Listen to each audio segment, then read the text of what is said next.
السلام عليكم ورحمة الله وبركاته. الحمد لله رب العالمين، والصلاة والسلام على أشرف الأنبياء والمرسلين نبينا محمد وعلى آله وصحبه أجمعين. أما بعد، الحمد لله, Allah subhanahu wa ta'ala memberikan kita taufik pada pagi hari ini untuk melanjutkan kajian kita yang sudah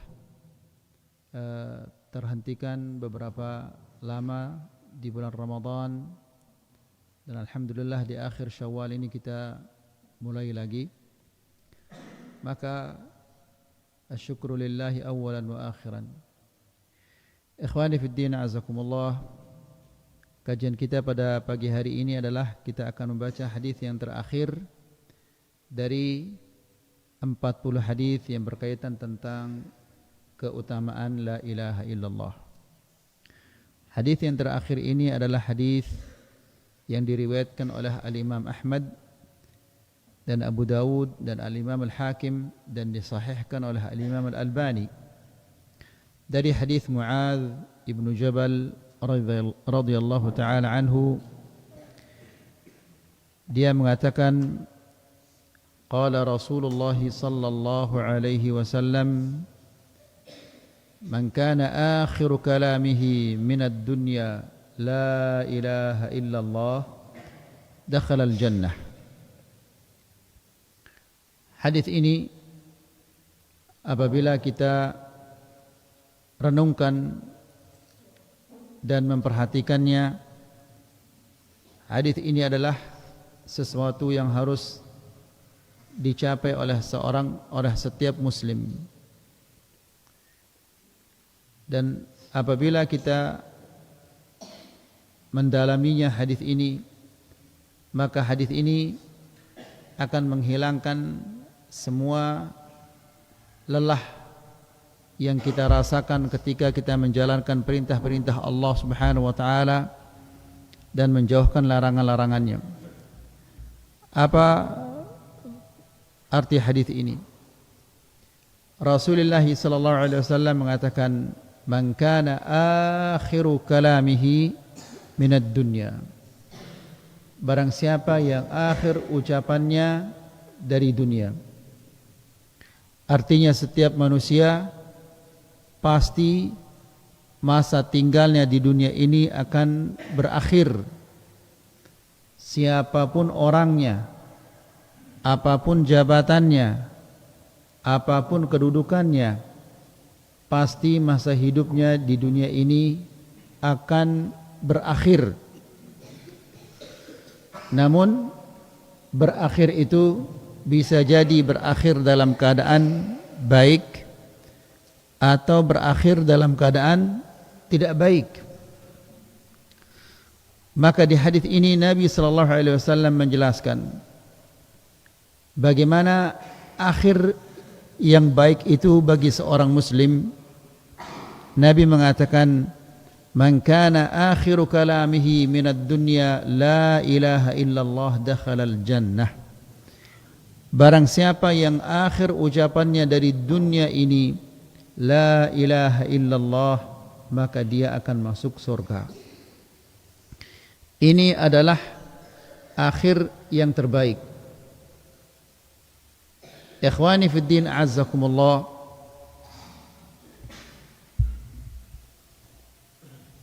Apa faedah-faedah yang bisa kita ambil dari hadis yang luar biasa ini? Yang pertama adalah anna man kharaja minad dunya wa mata ala la ilaha illallah fahuwa min ahlil jannah. Barang siapa yang keluar dari dunia ini, artinya dia meninggal dunia.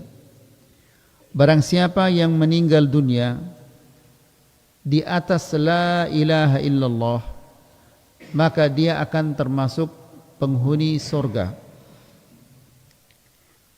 Oleh karena itu, setiap muslim hendaklah dia senantiasa mempelajari la ilaha illallah dan mempelajari juga hal-hal yang membatalkan la ilaha illallah. Karena banyak sekali orang-orang yang mempelajari la ilaha illallah, namun ia tidak mempelajari hal-hal yang membatalkan la ilaha illallah. Akibatnya la ilaha illallahnya batal, namun ia tidak sadar kalau la ilaha illallahnya itu sudah batal. Sebagaimana seorang muslim wajib mempelajari tata cara salat Nabi sallallahu alaihi wasallam, juga dia wajib untuk mempelajari hal-hal yang dapat membatalkan salat itu. Karena bisa jadi dia melakukan sesuatu yang membatalkan solat sementara dia tidak tahu kalau solatnya itu sudah batal. Kemudian kata Syekh, walidzalika yajibul hirsu ala talqini man nazala bihil maut an yulaqqana kalimat at-tauhid. Oleh karena itu, hendaklah setiap muslim apabila ada saudaranya yang muslim akan meninggal dunia, hendaklah ditalqin dia la ilaha illallah. Jadi perhatikan di sini ayyuhal ikhwa, yang ditalqin la ilaha illallah itu adalah orang yang akan meninggal dunia, bukan orang yang sudah meninggal dunia. Jangan kebalik. Talqin artinya adalah menuntunnya agar dia bisa mengucapkan la ilaha illallah. Tentunya orang yang bisa dituntun itu adalah orang yang akan meninggal, bukan orang yang sudah meninggal. Bagaimana kita menuntun orang yang sudah meninggal dunia? Tidak mungkin. Orang yang dituntun itu adalah orang yang akan meninggal dunia. Oleh karena itu Rasulullah sallallahu alaihi wasallam mengatakan, laqinu mautakum la ilaha illallah. Talqinkanlah orang yang akan mati di antara kalian la ilaha illallah. Orang yang akan mati agar dia bisa mengucapkan la ilaha illallah. Kalau dia sudah mati, bagaimana dia akan mengucapkan la ilaha illallah? Kenapa kita talqin orang yang akan mati la ilaha illallah? Karena Nabi sallallahu alaihi wasallam mengatakan di hadis ini, "Faman kana akhiru kalamihi minad dunya la ilaha illallah dakhala al-jannah." Barang siapa yang akhir ucapannya dari dunia ini la ilaha illallah, maka dia akan masuk surga.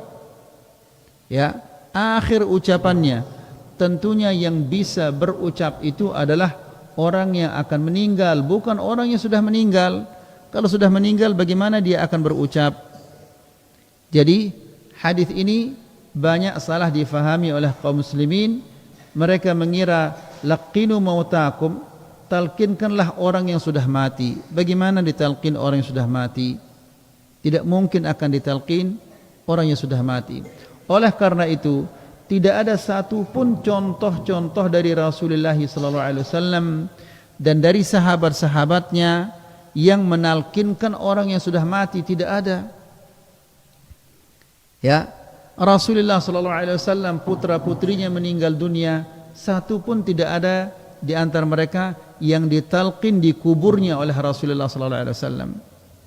Demikian juga ketika Rasulullah SAW meninggal dunia, tidak ada sahabat-sahabat yang mentalqinkannya di kuburan, tidak ada. Begitu juga sahabat-sahabat radhiyallahu taala anhum wa ardahum. Ya, ketika mereka meninggal dunia, tidak ada di antara mereka yang saling menalkinkan yang satu sama yang lain. Jadi ini menunjukkan bahwa menalkinkan orang yang sudah mati di atas kuburan ini tidak ada contohnya sama sekali dari Rasulullah SAW, juga dari sahabat-sahabatnya, demikian juga dari imam-imam yang 4 itu tidak ada contohnya. Karena talqin itu adalah bagi orang yang akan meninggal dunia bukan bagi orang yang akan meninggal dunia, bukan bagi orang yang sudah meninggal dunia. Kemudian di antara faedah-faedah yang bisa kita ambil dari hadis ini, kata Syekh, wala budda an yu'lam annahu la yuwaffaq lil maut ala hadhihi al kalimah illa man kana min ahliha wa kana 'amilan biha. Dan harus diketahui bahwa seseorang tidak akan diberi taufik oleh Allah Subhanahu wa taala untuk mati di atas la ilaha illallah kecuali orang-orang yang selama hidupnya dia mengamalkan la ilaha illallah. Ya. Jadi tidak semua orang begitu dia meninggal dunia langsung dia mengucapkan la ilaha illallah. Orang yang berhasil, orang yang bisa mengucapkan la ilaha illallah di akhir hayatnya adalah orang-orang yang selama hidupnya dia mempelajari la ilaha illallah, dia mengamalkan la ilaha illallah, kemudian dia senantiasa menjauhkan segala sesuatu yang merusak la ilaha illallah, yaitu segala bentuk kesyirikan-kesyirikan. Nah, karena selama hidupnya dia berjuang, dia mempertahankan la ilaha illallah, dia sabar, kemudian dia menjauhkan segala yang akan merusak la ilaha illallahnya, sehingga di akhir hayatnya Allah Subhanahu wa taala memberikannya kemuliaan untuk mengucapkan la ilaha illallah. Ikhwani fid din, a'azzakumullah, pernah kita sampaikan di sini tentang Al-Hafidh Abu Zur'ah Ar-Razi ketika dia akan meninggal dunia. Ketika dia pada sakaratul maut, di kiri kanannya ada murid-muridnya. Abu Zur'ah Ar-Razi ini adalah setara dengan Al-Imam Ahmad. Ya, dia telah menulis 1.000.000 hadis dengan tangannya. Al-Imam Abu Zur'ah, bayangkan 1.000.000 hadis dia tulis dengan tangannya. Hafidhud dunia ini.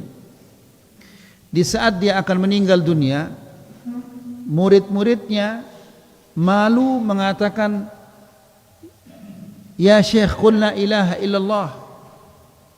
Katakanlah la ilaha illallah. Malu mereka mentalqinnya la ilaha illallah.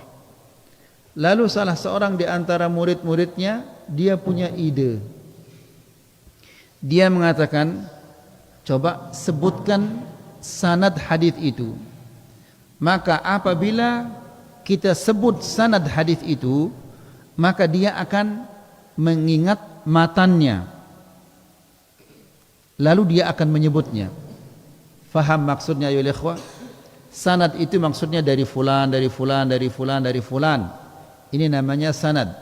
Setelah itu dari Rasulullah sallallahu alaihi wasallam dia mengatakan begini-begini. Nah, ini namanya matan hadis, isinya itu.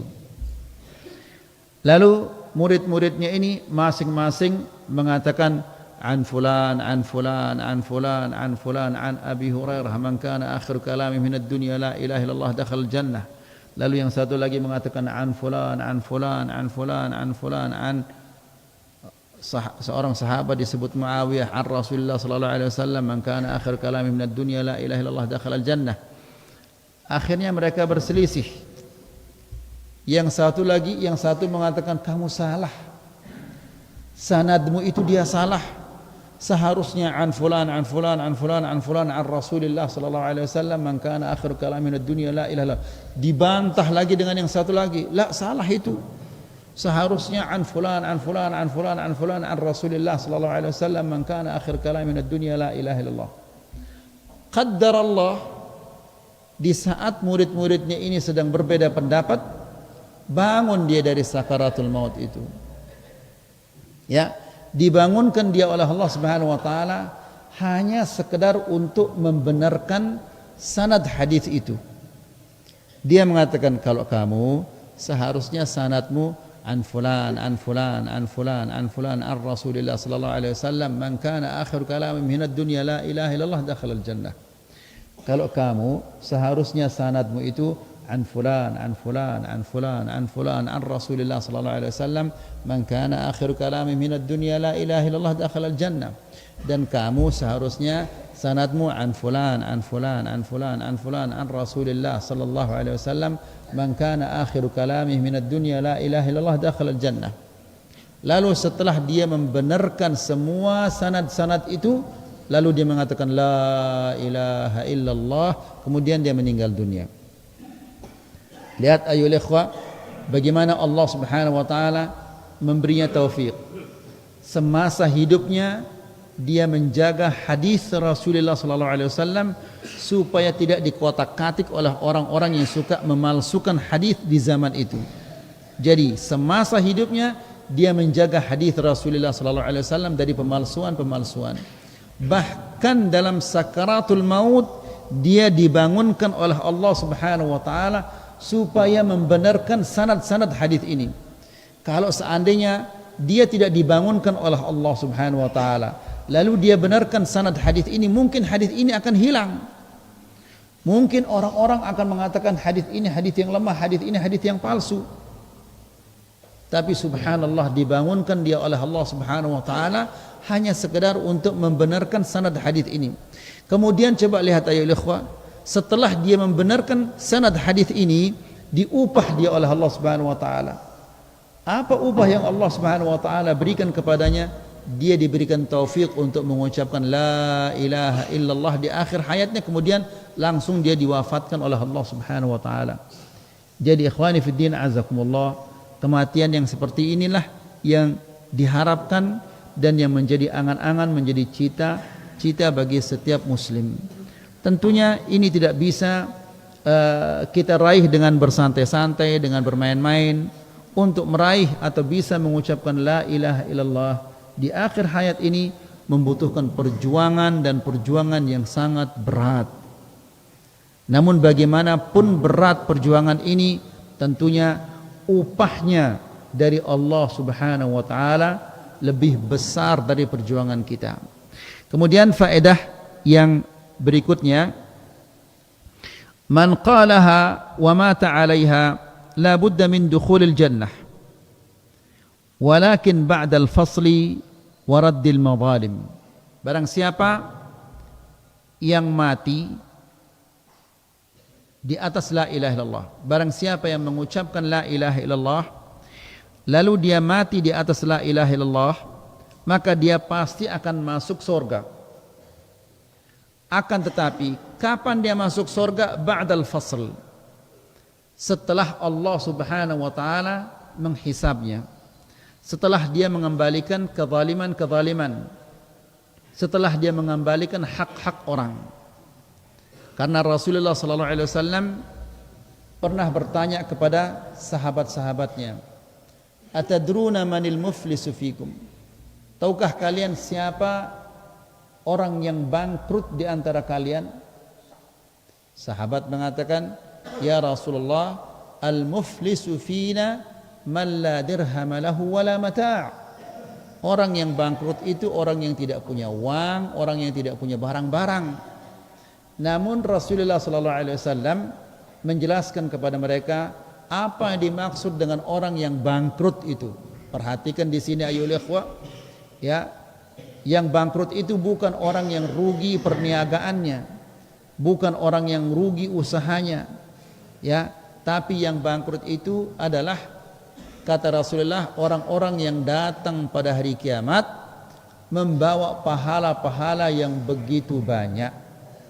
Pahala salat, pahala puasa, pahala zakat, pahala sedekah, pahala haji, pahala umrah, begitu banyak pahala dia bawa. Akan tetapi wa qad jaa wa qad syatama hadza wa daraba hadza wa qadhafa hadza. Pada hari kiamat dia datang menghadap Allah, dia sudah memukul ini, mencaci maki ini, menghibah ini, memakan hak ini. Fayu'ta hadza min hasanatihi wa hadza min hasanatihi. Lalu diambil kebaikan-kebaikannya oleh Allah, lalu diberikan kepada fulan, diberikan kepada fulan, kepada fulan. Pahala-pahalanya diambil oleh Allah. Ya. Fa idza faniyat hasanatuhu, apabila kebaikan-kebaikannya ini, pahala-pahalanya ini sudah habis, maka dosa-dosa mereka dikumpulkan oleh Allah, kemudian dilimpahkan kepadanya, lalu dia diseret ke neraka. Ini adalah orang-orang yang apa? Orang-orang yang bangkrut. Jadi setiap muslim hendaklah dia hati-hati.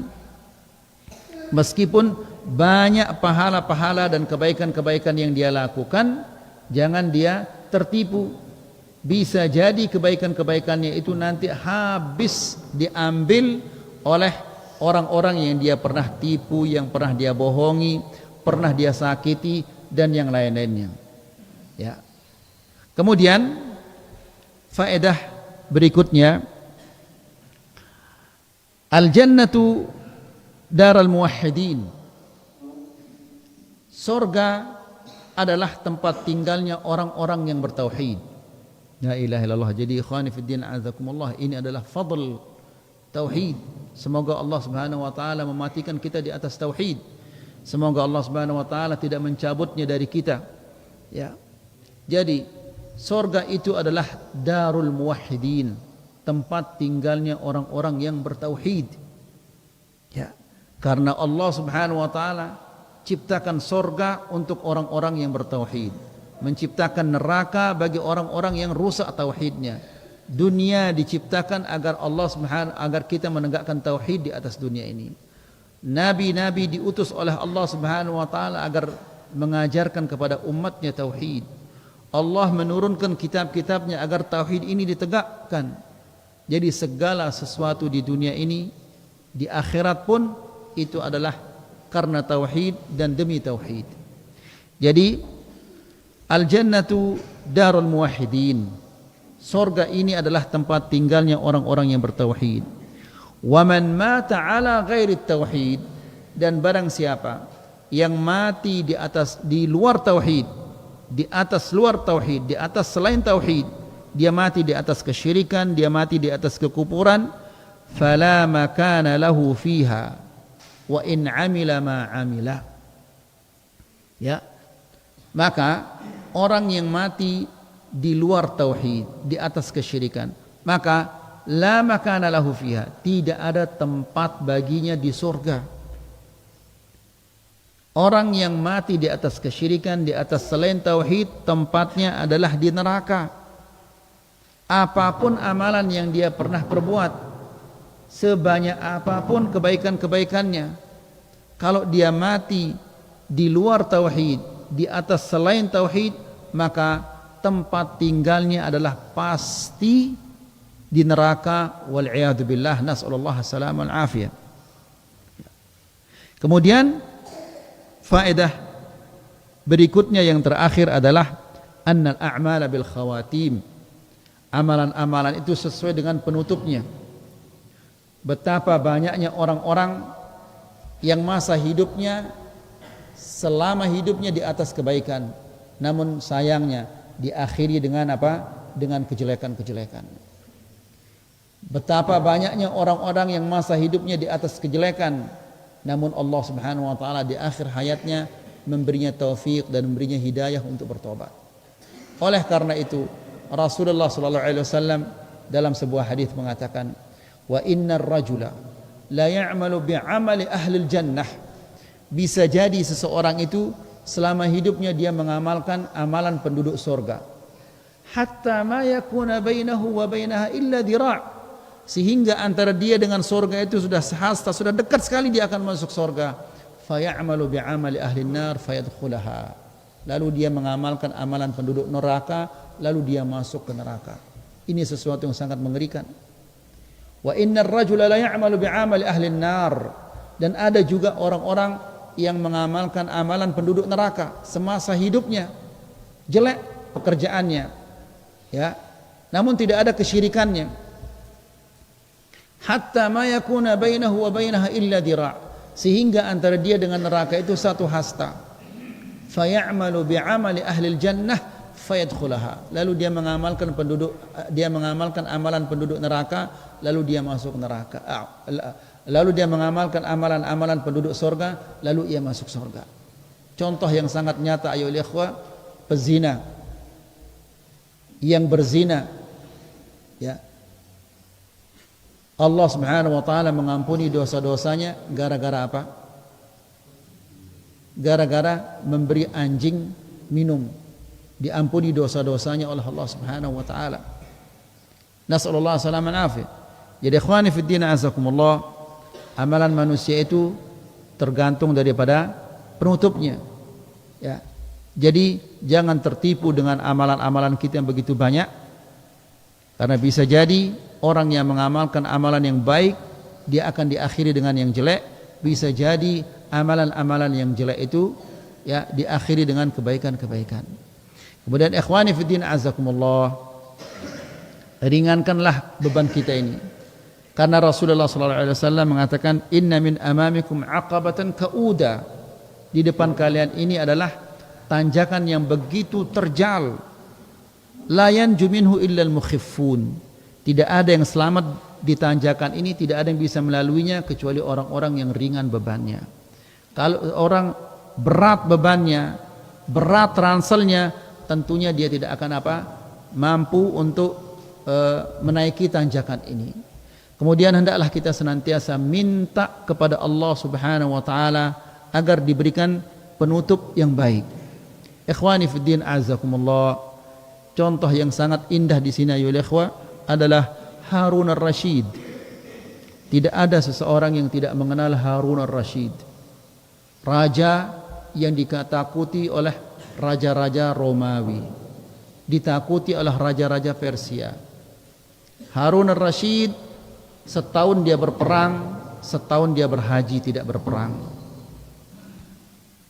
Ketika dia akan meninggal dunia, dia meminta kepada ajudannya untuk diangkat agar dia bisa melihat kuburannya, kuburan yang sudah disiapkan untuknya. Lalu dibawalah dia, lalu dia lihat kuburannya. Begitu dia melihat kuburannya, dia menangis sejadi-jadinya. Lalu dia membaca firman Allah Subhanahu wa taala, ma aghna anni maliyah halaka anni sultaniyah. Dia mengatakan tidak berguna lagi bagiku hartaku ini. Harun ar-Rasyid, siapa yang tidak tahu Harun ar-Rasyid?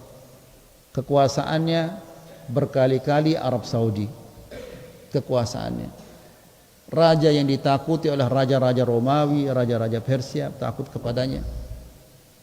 Ya, ketika dia akan meninggal dunia dia mengatakan ma aghna anni maliyah, tidak berguna lagi bagiku hartaku.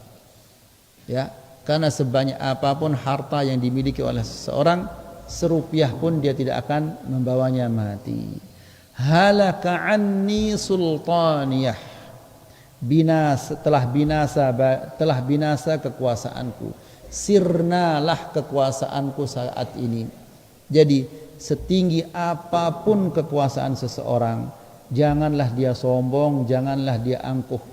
Lihat Harun ar-Rasyid, raja yang hebat ini, ya, dia mengatakan halaka anni sultaniyah, tidak berguna lagi kekuasaanku. Lalu dia berdoa kepada Allah dengan mengatakan, ya Allah, Allahumma, ya Allah, ya man la yazula mulkuhu, irham man qad zala mulkuhu. Wahai Zat, wahai Allah yang tidak akan hilang kekuasaannya, rahmatilah hambamu yang sudah hilang kekuasaannya. Jadi ikhwani fiddin azakumullah, hendaklah kita senantiasa terus menerus berdoa kepada Allah agar Allah Subhanahu wa taala mematikan kita di atas su'ul khatimah, dan hendaklah kita senantiasa berdoa dan meminta kepada Allah Subhanahu wa taala agar diberikan kesabaran untuk mempelajari tauhid, mengamalkan tauhid dan menyampaikannya kepada orang lain. Ini saja yang bisa kita sampaikan, semoga ini bermanfaat. Wassallallahu ala nabiyyina Muhammad walhamdulillahi rabbil alamin.